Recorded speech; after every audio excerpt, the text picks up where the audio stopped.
the weekend in our street, we hosted the first ever Smith Drive Carols, and the early signs are that it may well be an annual affair. Despite it being the coldest night of the year, friends and neighbours gathered to sing their favourite Christmas carols. Mulled wine was lavishly dished out, and mince pies were ravenously enjoyed by those who enjoy mince pies anyway. Members of the local Elgin City Band provided the festive music. Hats, gloves and Christmas jumpers all featured. And the singing was surprisingly impressive. It's fair to say we had a good time. It's fair to say we were very grateful that folk turned up at all. We'd bought a lot of mince pies.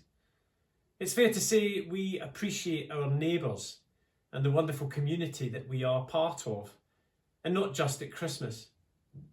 It's fair to say that everyone seemed to enjoy singing carols, and that we all felt that bit more Christmassy than we did before.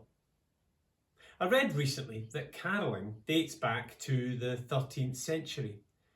Apparently it began in the oral tradition, but didn't always involve Christmas or even singing, which didn't exactly sound like carolling to me.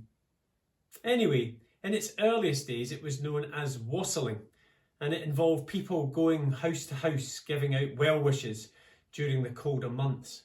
So that all sounds rather lovely.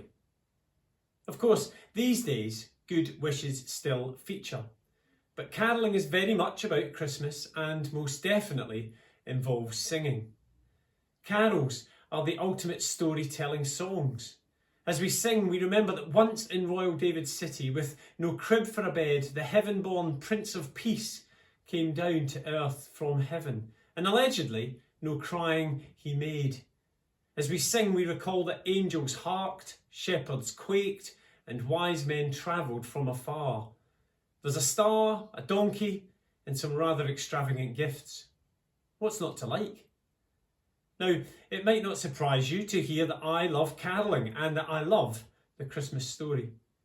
I love that while shepherds watched their flocks by night, in other words, while they were minding their own business, God had another idea about truth and grace and reconciliation. And in a lowly cattle shed in the little town of Bethlehem, God entered our world as a baby and changed everything. As one carol puts it, God imparts to human hearts the blessings of his heaven. And what's not to like about that?